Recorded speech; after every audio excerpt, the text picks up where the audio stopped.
성경이 하나님의 마음이 담겨져 있는 편지인데, 여러분 그 편지, 하나님의 마음을 알기 위하여 얼마나 많이 성경을 묵상하느냐 하는 것이죠. 목사님 바쁩니다. 목사님 제가 읽으려고 하긴 하는데요. 어려워가지고 잘 안 됩니다. 우리는 바쁘다, 어렵다라는 여러 가지 핑계로 하나님 말씀을 읽는 것에 너무나 인색한 삶을 우리가 살고 있는 것 같습니다. 기도하는 것, 봉사하는 것, 이러한 것에 비해서 하나님 말씀 읽는 것의 무게가 굉장히 좀 작다라는 것이죠. 하나님 말씀을 읽는 것에 대하여 시간을 투자하는 사람이 참 많지 않은 것 같습니다. 저는 여러분 믿음이 참 좋으신 것 같아요. 일주일 한 주를 이 세상, 험한 세상을 살아가는데 주일 목사님 설교 한 편을 듣고 내가 이 세상을 살아갈 수 있다 라고 생각하시는 그 믿음이 참 대단하신 것 같습니다. 여러분 날마다 오늘 말씀이 여러분에게 감동이 되어서 말씀을 읽을 때마다 하나님의 마음이 전해지는 축복이 있기를 축원합니다. 아멘. 어떤 분이 그랬대잖아요. 성경을 열심히 읽었대요. 일독을 읽었답니다. 근데 감동이 없더라는 거예요. 그래서 물었다는 거죠. 목사님 제가 성경을 일독을 딱 했는데 쫙 훑어봤다는 거예요. 정성껏 훑어봤는데 감동이 없습니다. 어떻게 된 겁니까? 그 목사님이 그랬대잖아요.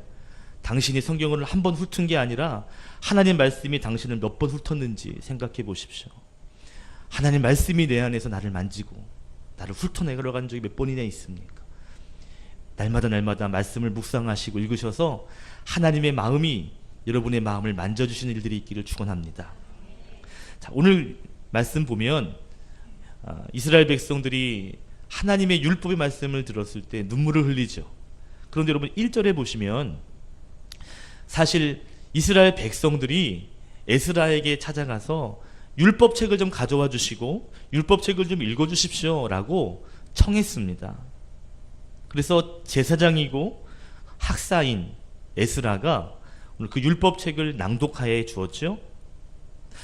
오늘 말씀의 이 시대적인 배경이 뭐냐면 이스라엘 백성들이 포로로 70년간 살았다가 하나님의 은혜로 되돌아옵니다. 그래서 이스라엘에 돌아와서 예루살렘 성벽을 재건합니다. 이 성벽을 재건하는 데 걸린 시간이 52일이었어요. 여러분 성벽을 여러분 완전히 황폐해서 70년 전에 나라가 망하고 성이 다 황폐해졌거든요. 그런데 온 지 2달도 안 돼서 성벽을 재건합니다. 얼마나 열심히 일했겠어요? 대단하죠. 그런 다음에 성벽을 재건한 후에 백성들이 광장에 모여서 이제 부탁하는 거예요. 우리가 이렇게 했는데 자 이제 하나님의 율법책을 가져와서 율법 말씀을 우리에게 들려주십시오 라고 모였다는 거죠.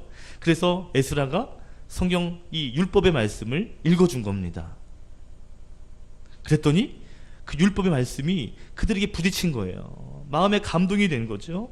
그러면서 그 자리에서 눈물을 흘리며 울었습니다. 자, 여러분 생각해 보세요. 70년간 포로 생활하고 돌아왔어요. 그리고 재건했습니다. 하나님의 은혜입니다. 그리고 하나님 말씀을 듣는데 하나님 마음이 깨달아지는 거예요.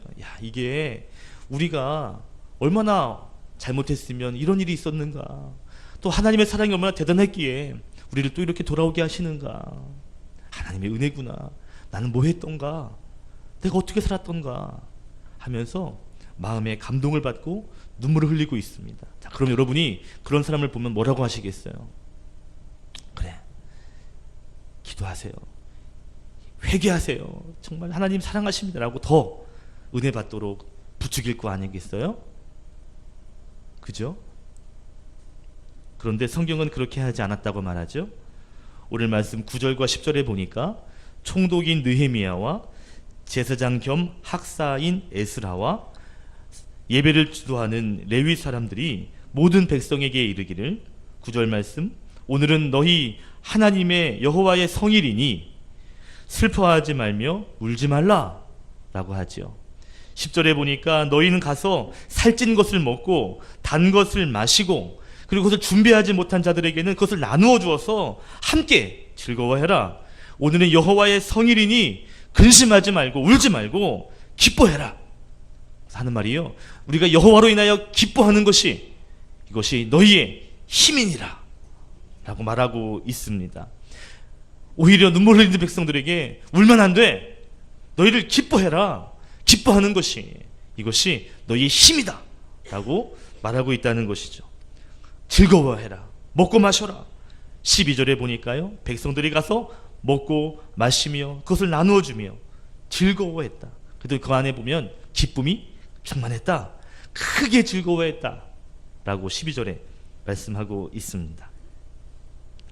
오늘 말씀의 핵심이 뭐냐면, 율법의 말씀을 듣고 감동을 받아 눈물 흘리는 백성들에게 울지 말고 뭐하라? 기뻐해라 라고 말하고 있다는 것이죠. 10절에 여호와로 인하여 기뻐하는 것, 이 말 다른 말로 하면 율법을 통하여서 알게 된 하나님, 그 하나님으로 인하여 생긴 기쁨, 그 기쁨이 너희에게는 힘이 된다.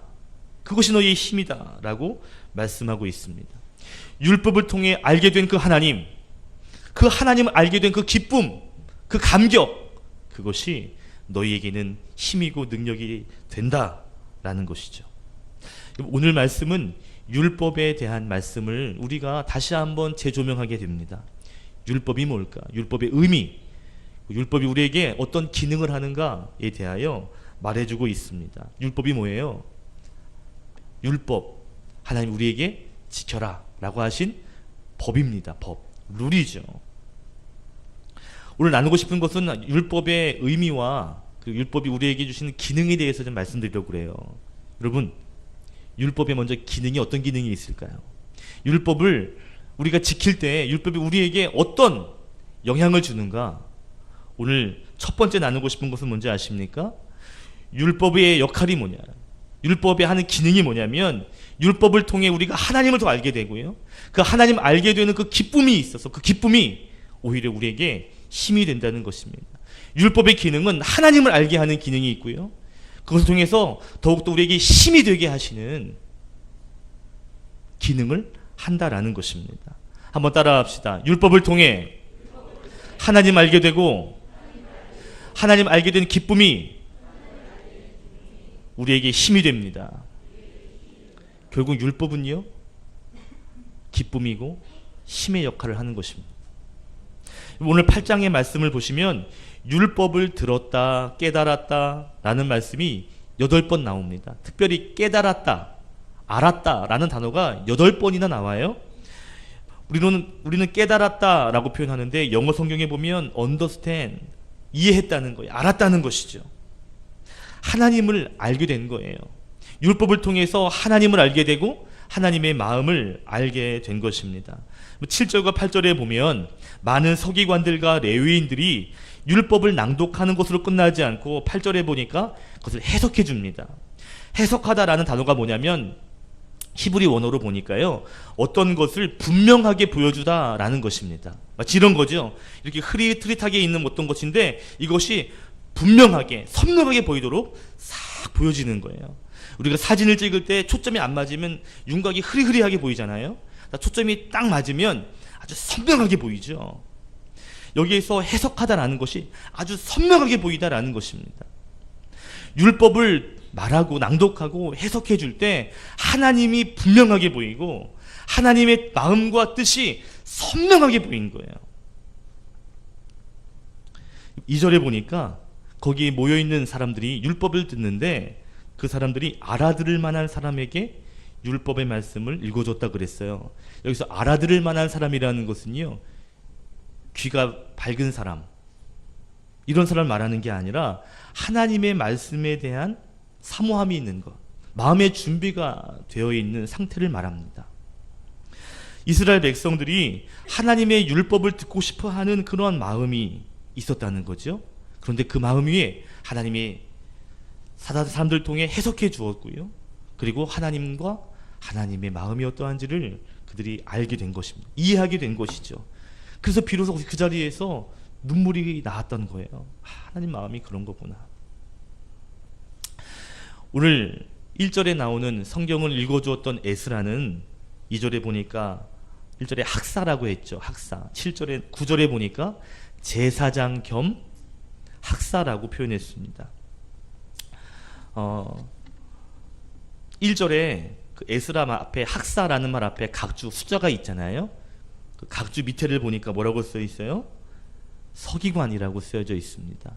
그러니까 에스라는 제사장이고 학사고 서기관이에요. 서기관은 성경을 기록하고 풀어주는 사람들입니다. 그 에스라는 하나님의 말씀에 굉장히 익숙한 사람, 뭔가 좀 숙련된 사람, 율법을 좀 많이 아는 사람이라고 할 수 있죠. 굉장히 존경받았고 영향력이 있었던 사람이었는데, 그런데 이 에스라가 하나님 말씀, 이 율법 말씀 읽어준 후에 백성들 눈물을 흘리니까 뭐라고 말하냐면, 얘들아 울지 마라, 오늘은 여호와의 성일이야, 울지 말고 기뻐해라, 이렇게 말하고 있다는 거예요. 당시가 언제였냐면 시간적으로요, 2절에 보니까요 7째 달 초하루라고 그랬습니다. 7월 1일인 거죠. 7월 1일은 이스라엘에 있어서 나팔절이라는 절기입니다. 나팔절은 뭐냐면 새해가 되면 새해가 되었다고 이 나팔을 불어서 알리던 그런 절기라 그래요. 우리로 말하면 신년 첫 주일 예배 이런 거죠. 민수기 29장 1절에 이렇게 말씀하고 있습니다. 7째 달에 이르러서는 그 달 초하루에 성회로 모이고 아무 노동도 하지 말라. 이는 너희가 나팔을 불 날이니라. 7월 1일이 되면 성회로 모이라는 거예요. 거룩한 날로 모여서 일하지 말고, 거룩한 날이니까 일하지 말고 함께 예배하라는 거죠. 나팔을 불며 기억하라 라고 말씀하고 있습니다. 자, 보세요. 자, 정리를 한번 해보면요, 이스라엘 백성들이 70년 포로 생활하다가 돌아왔죠. 그리고 52일 동안 성벽을 재건했습니다. 그런 다음에 광장에 모여서 율법의 말씀을 좀 읽어주십시오. 그리고 그 말씀이 마음 가운데 감동이 되었고요, 깨달음이 있었습니다. 눈물이 있었어요. 3절에 보면 새벽부터 정오까지, 아침 6시부터 12시까지 한 6시간가량을 그 자리에 서서 광장에서 하나님의 율법의 말씀을 듣습니다. 그렇죠? 사모하는 마음에 은혜를 주신 거예요. 자, 그런데 오늘 이 에스라가 말하기를, 야 울지 마라, 오늘이 무슨 날인지 아니? 오늘은 보니까 이 자기가 율법을 많이 알잖아요. 에스라가 7월 1일은 이스라엘 백성들에게 성일이었어.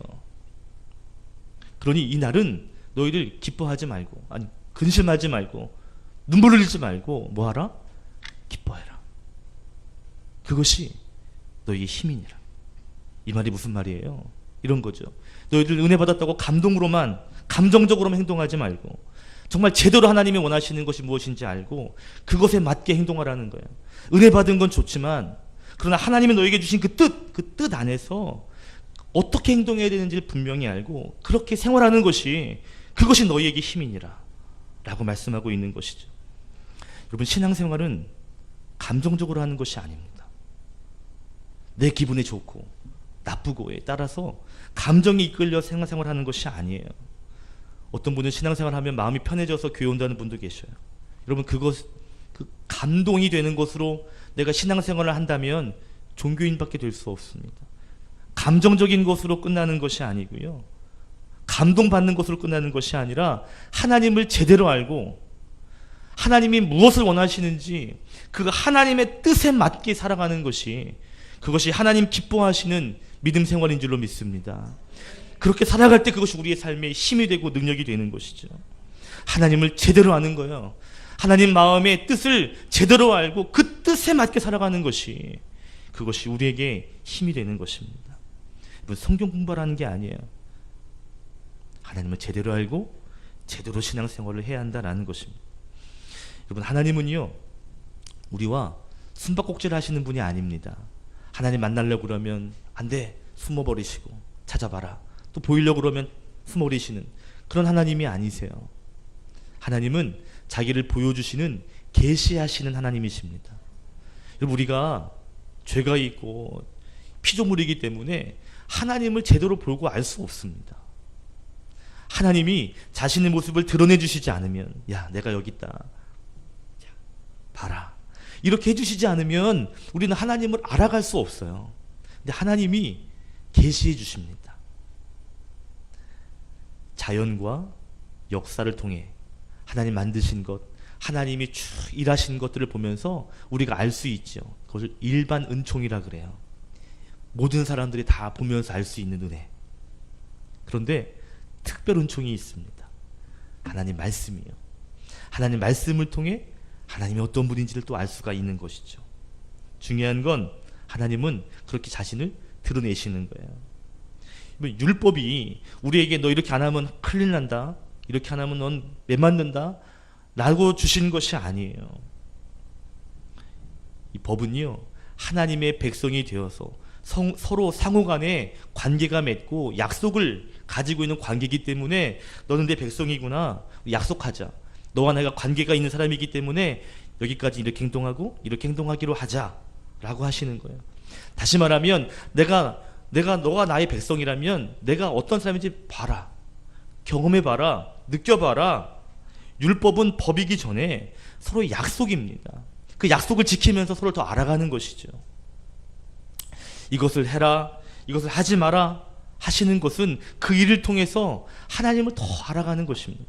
하나님 마음이 이런 거였구나, 하나님 마음이 이래서 이거 하지 말라고 그런 거구나, 우리를 어떻게 보면 때리려고, 우리를 힘들게 하려고 그 법을 정하신 것이 아니에요. 너가 나에게 속한 사람이니, 우리가 이런 관계를 맺은 사람이니 그 관계 안에서 이렇게 살면서 너 나를 깊이 알아라, 나를 느껴봐라 라는 것이 율법이라는 것이죠. 여러분, 율법을 깨달을 때 하나님을 알게 되고 하나님의 마음이 어떤 것인지를 깨닫게 되는 것이죠. 그렇게 될 때, 그래서 하나님을 깨닫고 그렇게 살아갈 때 그것이 우리에게 힘이 되는 것입니다. 여러분, 감정에 이끌려, 감정에 따라, 내 기분 따라 신앙생활 하지 마십시오. 하나님의 뜻에 맞춰, 하나님의 마음에 이끌려 신앙생활 하시는 귀한 성도가 되시기를 바랍니다. 그렇게 되기를 축원합니다.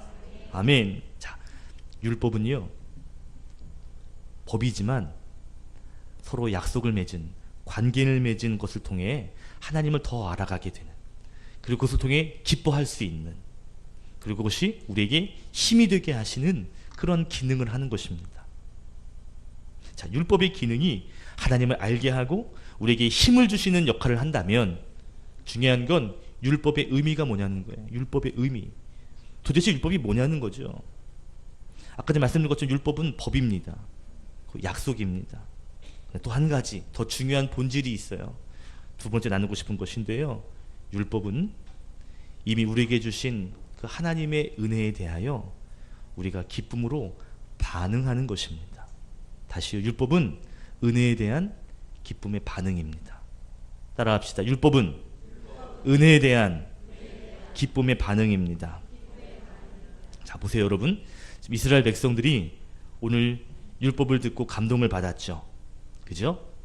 자, 그럼 만약에 율법을 생각할 때 법이다, 복을 받기 위한 법이다, 기준이다, 조건이다 라고 생각한다면, 그러면요 이렇게 말씀해야 됩니다. 오히려 나라가 망하기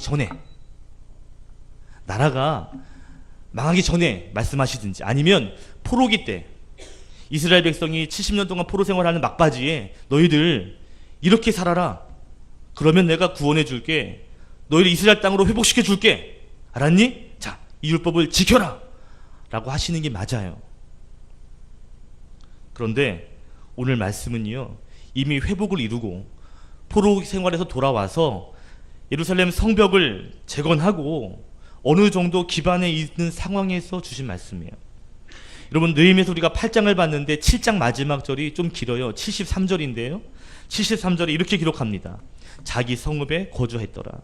이스라엘 백성들이 포로에서 돌아와서 이미 많이 거주했다는 거예요.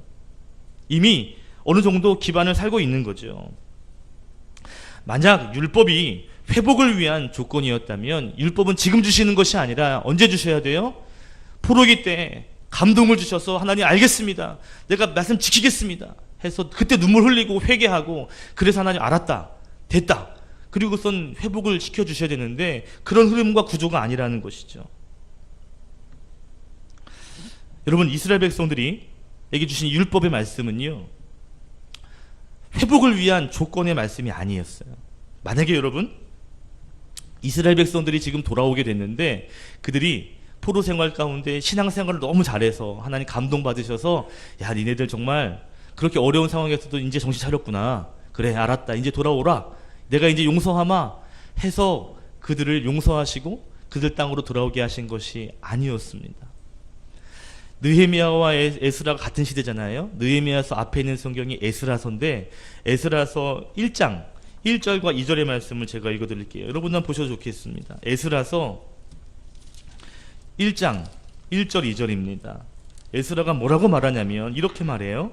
1장 1절 2절 바사왕 고레스 원년에 여호와께서 예레미야의 입을 통하여 하신 말씀을 이루게 하시려고 바사왕 고레스의 마음에 감동시키시매 그가 온 나라에 공포도 하고 조서도 내려 이르되 바사왕 고레스는 말하노니 하늘의 하나님 여호와께서 세상 모든 나라를 내게 주셨고 나에게 명령하사 유다 예루살렘에 성전을 건축하라 하셨나니 하면서 그 뒤에 하나님은 참신이시고 하나님은 능력이시기 때문에 너희는 가서 성전을 건축해라 하고 백성들을 돌려보내 주었다라고 에스라가 말하고 있습니다. 이스라엘 백성들이 포로에서 돌아온 이유가요, 그들이 잘해서가 아니에요. 오늘 보니까 예레미야에게 주신 말씀을 이루게 하시려고. 예레미야는 포로로 끌려가기 전에 사역했던 선지자입니다. 하나님께서 이미 말씀하신 거죠. 포로되기 전에 예레미야에게 하나님의 말씀을 지키지 않으면 너희들 큰 낭패를 당한다. 그러나 하나님 너희를 사랑하셔서 때가 되면 돌아오게 하실 거다 라는 말씀을 이미 그 전에 예언하셨거든요. 그런데 오늘 에스라가 말합니다. 너희들 우리가 돌아오게 된 이유 것은 그 말씀, 하나님이 이전에 하셨던 그 말씀을 이루게 하시려고 하나님은 돌아오게 하셨다. 그리고 이스라엘 백성들에게 감동을 준 것이 아니라 이방의 왕인 고레스 왕에게 감동을 주었어요. 그래서 야 너희들 돌아가서 성전을 건축해라, 다시 지어라 라는 마음을 하나님이 왕에게 주셨다는 겁니다. 그러니까 이스라엘 백성들이 돌아와서 포로에서 풀려나고 돌아오고 귀환하고 성전과 성벽을 재건할 수 있었던 것이 그들의 마음과 감동이 아니라 하나님의 전적인 역사였다는 것이죠. 모든 것이 다 하나님의 전적인 은혜로 된 것입니다. 결국 그들이 이 율법의 말씀을 깨닫게 되었을 때 이것이 은혜였구나 하는 것을 알고 그들은 6시간 동안 꼼짝하지 않고 그 자리에서 울면서 하나님 앞에 나아갔던 거죠. 보세요. 율법은 뭔가 회복을 주기 위한 도구로 쓴 것이 아니고요. 이미 회복되어진 다음에, 은혜 받은 다음에, 그 다음에 어떻게 살아야 하지라고 할 때 주신 말씀이 율법이었다는 것입니다. 자, 여러분 보세요. 신명기 말씀에 보면 하나님이 모세에게 통해서 하나님께 십계명을 주시죠. 율법입니다. 근데 신명기서에서 하나님이 율법을 주실 때 똑같아요. 이스라엘 백성들이 애굽에서 종살이 할 때 그때 하나님이 너희들 종살이 하니까 얼마나 힘드니? 이제 알겠어? 이 자식들? 믿을 거야 안 믿을 거야? 잘할 거야 안 할 거야? 그래서 그때 율법을 주시고 해라 하신 것이 아니라 하나님이 모세를 통하여 애굽에서 구원하신 다음에 시내산에서 올라가서 이미 구원받은 백성들, 하나님의 구원을 경험한 백성들이 앞으로 하나님을 어떻게 살아야 하는지, 하나님의 백성으로 어떻게 하나님을 예배하며 살아야 하는지 그것을, 그 반응을 하나님은 이렇게 하라 라고 주신 말씀이라는 것이죠. 신명기서 5장에 보면 이 십계명에 대한 이야기가 나오는데요. 이 십계명을 받고 모세가 돌아올 때 이스라엘 백성들의 반응이 이랬습니다. 신명기 5장 27절에 이렇게 말해요. 이 백성들이 모세에게 말하는 거예요. 우리가 지금 하나님의 위엄을 보았습니다. 우리가 하나님의 영광을 봤습니다. 지금. 그리고 하나님 말씀도 우리가 받게 되었습니다. 그런데 우리가 지금 살아있습니다. 하나님의 은혜를 보고 하나님의 영광을 보고 지금 하나님의 율법 말씀을 받게 되었는데 우리가 지금 살아있습니다. 이게 은혜입니다. 그러면서 하는 말이에요. 우리가 그것을 행하겠습니다. 우리가 그것을 이제 그 율법을 지키겠습니다 라고 말했습니다. 그랬더니 28절에 하나님 뭐라고 말씀하시냐면 그 말이 옳도다. 너희들 그 말이 그 생각이 맞다 라고 말씀하셨다는 것이죠. 하나님의 은혜를 경험하고 하나님의 구원을 경험하고 야 하나님이 이렇게 일하신 거구나, 그 하나님의 백성이 되었다는 것을 알게 된 사람들이 그것이 기쁘고 감격이 있는데 어떻게 할지, 야, 이거 어떻게 해야 되지? 이 기쁨을 어떻게 표현해야 되지를 몰라 할 때, 야, 이렇게 하면 된다.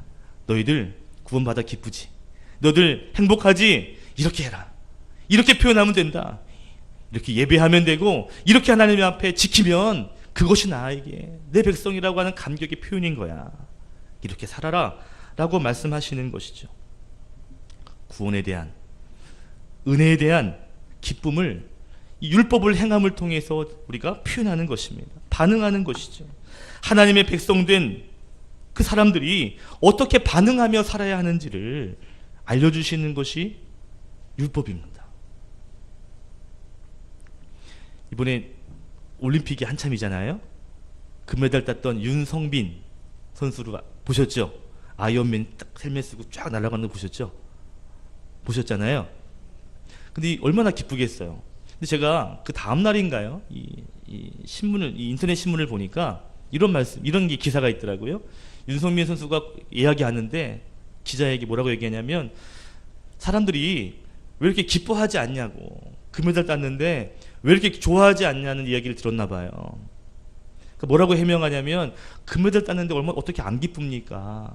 너무 기뻤다고. 그런데 어떻게 표현할지를 몰라가지고 못했던 거지. 너무 기뻤다고. 서양 사람들은 막 이러잖아요. 근데 윤성민 선수는 막 이러고 그냥 이러니까 좋아하는 건 알겠는데, 막 그리고 또 아시아 최초고 막 사람들은 막 얘기하는데 본인은 담담해하니까 그런 거예요. 아니에요. 너무 기쁜데 표현을 못해서 사람들이 그렇게 생각한 거라고. 너무 기쁘다는 거예요.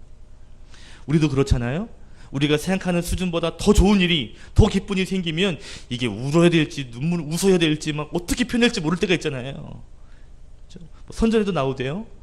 보니까 너무 좋은데 이걸 어떻게 표현해야 될지 뭐 이런 거 얘기도 나오대요. 어떻게 표현할지 모를 때가 있는 거야. 여러분, 율법이 뭔지 아십니까? 율법은 하나님의 백성이 되었다는 그 기쁨, 그 은혜를 어떻게 표현하고 어떻게 반응하는지를 알게 하는, 사용하는 도구가 된다는 것이죠. 기쁠 때, 하나님 때문에 기쁠 때 어떻게 행동하면 되는지, 또 세상 일이 힘들 때 하나님 백성이 어떻게 반응해야 되는지, 하나님이 꼼꼼하게 이렇게 반응하면 된다라고 알려주시는 말씀이에요. 그래서 여러분, 율법은 어떻게 보면 룰이지만, 규칙이지만, 또한 그 율법은 하나님의 백성으로서 나아가는 레크레이션이기도 합니다. 기쁨의 반응이에요. 좋아서 하는 거예요. 기뻐서 그렇게 하는 거예요. 물론 그 일이 부담이 될 때도 있고요, 짐이 될 때도 있어요. 그러나 그 본심은 뭐냐면 기뻐서 하나님 앞에 표현하는 것입니다. 반응하는 것이죠. 예수님께서 부활하신 다음에 그러면서 이제 승천하시잖아요. 그러면서 제자들에게 말합니다. 너희들 증인이 되라. 너희들 세상 끝날까지 세상 곳곳 다니며 내 증인이 되라 라고 말씀합니다. 이건 너무나 부담스러운 말이죠. 매 어떻게 주님을 증인하며 삽니까? 근데 이 말씀은 이거예요. 너희들 증인이 되라. 그럼 너희가 성령을 주고 권능을 주마. 이 순서가 아니에요. 너희가 성령을 받고 권능을 받으면, 그러면 그것을 표현하는 방법이 증인으로 사는 것입니다. 성령을 받고 그 기쁨으로 반응하는 것이 증인의 삶을 살아가는 거예요. 초대교회 성도들도 그랬습니다. 초대교회 성도들 보니까 사람들이 자기의 재산, 집을 정리해서 팔아서 그 가난한 이웃들에게 나눠줍니다. 좋은 일 했습니다. 그리고 자기들은 물건을 서로 통용합니다. 근데 그들이 야, 내가 천국 가야 돼, 내가 복 많이 받아야 돼, 재산을 팔고 드리면 하나님이 더 좋은 거 주실 거야, 이런 마음으로 그 일을 한 것이 아니었어요. 그들이 하나님의 은혜를 받고 보니까요, 너무 감동이 되는 거예요. 내가 어떻게 하지? 내가 어떻게 살아야 되지? 그래, 많이 가지고 있는 것, 이것을 가지고 내가 나눠줘야 되겠다. 그리고 우리는 같이 쓰면 되지. 그들이 구제해주고 그들의 재산을 팔아서 많은 좋은 일을 했던 것은 하나님이 더 좋은 조건을 받기 위한, 하나님에게 더 복을 받기 위한 것으로 도구로 쓴 것이 아니고요, 하나님께 받은 은혜에 대한 감격의 표현이었습니다. 그런데요, 그렇게 팔아서 나눠줬는데 더 기쁨이 오는 거예요. 그들이 받은 사람들이 더 기뻐하고 예수를 믿게 되고 또 하나가 되고, 그러면서 더 기쁨이 넘치는 공동체가 되었던 것이죠. 복을 받기 위해, 더 잘 되기 위해 욕심이 나서 자신의 것들을 팔았던 것이 아닙니다. 은혜에 대한 반응이었습니다. 여러분, 율법은 그런 거예요. 율법은 룰이고 법인 동시에 기쁨의 반응입니다. 하나님 백성들이 이렇게 살아가야 되는 거구나 라고 하는 반응이라는 거죠. 여러분, 오늘 말씀 뒤에 보면 이스라엘 백성들이 또다시 에스라를 찾아옵니다. 그리고 또 율법 말씀을 듣습니다. 그런데 율법의 말씀을 듣다 보니까 에스라가 생각하는 거예요. 7월 아니야? 그래, 맞아. 7월에는 초막절이라는 절기가 있지. 그 얘기를 해준 거예요. 그때 이스라엘 백성들이, 그래요? 그러면 초막절 지켜야죠. 하나님 우리에게 이런 은혜 주셨는데 우리가 기뻐해야죠. 우리가 이렇게 돌아와서 포로에서 돌아오고 이런 은혜를 누렸는데 우리가 그 절기 지켜야 되지 않겠습니까? 그리고서요, 초막절을 지킵니다. 17절에 보니까 초막절을 지키며 크게 기뻐했다라고 말하고 있습니다. 초막절을 지킨 것도 초막절을 지키면 복을 주시니까 축복의 조건으로 행동한 것이 아니었습니다. 은혜가 되니까 어떻게 또 해야 되죠? 그래, 초막절 절기가 있구나, 예배하는 게 있구나 하고 더 예배를 드렸던 것이죠. 그랬더니 더 큰 은혜가 또 그들에게 있었다라는 것이죠. 초막절은 의무가 아니라 기쁨의 반응이었습니다. 많은 사람들이 율법을 이야기하면 떠오르는 것이 짐이에요. 짐. 이거 어떻게 지키지? 율법은 의무이고 책임이라고만 생각합니다. 근데 하나님이 우리의 어깨를 무겁게 하시려고, 너 한번 골탕 좀 먹어봐라 라고 해서 율법을 주신 것이 아니에요. 하나님은 누구보다 우리를 잘 아십니다. 우리가 얼마나 부족한지, 우리가 얼마나 죄가 많은지 만드시니까 더 잘 아시는 거예요. 그래서 하나님은, 그래, 너희들 힘으로 안 되니 내가 가마 자기 독생자 예수를 이 땅에 보내시고 그로 말미암아 우리를 구원하시는 거죠. 중요한 건 그 십자가로 말미암아 구원받은 우리들이 그 기쁨을 어떻게 반응할까? 율법을 지킴, 그 율법을 통해서 하나님께 반응하는 것입니다. 우리들이 감당할 수 없는 짐을 율법으로 주신 것이 아니라 하나님의 어떠한 분인지 알고, 그리고 그 어려운 세상에서 하나님의 방법으로 살아가는 우리들이 하나님의 방법으로 살면 어떻게 이길 수 있는지, 그 길을 율법을 통해서 우리에게 가르쳐 주시는 거예요. 너희들, 내 백성은 저 사람들처럼 이기는 게 아니야. 이렇게 반응하며 살면 내가 이기게 하는 거야 라는 것을 가르쳐 주시는 것이 율법이라는 것입니다. 여러분, 율법을 짐으로 여기지 않기를 바랍니다. 하나님 말씀 율법이 여러분에게 기쁨이 되기를 축복합니다. 율법을 통해 하나님을 알아가게 되니까요. 율법을 지키는 것이 그것은 기쁨을 누리는 것이 될 줄로 믿습니다. 하나님 말씀과 율법을 가볍게 여기라는 것이 아니에요. 하나님의 말씀이, 율법이 여러분에게 기쁨이 되고 하나님을 더 알게 되고, 그래서 율법이 힘이 되게 하자라는 것입니다. 오늘 율법의 말씀, 하나님의 말씀이 여러분에게 힘이 되시기를 예수님의 이름으로 축원합니다. 기도하겠습니다.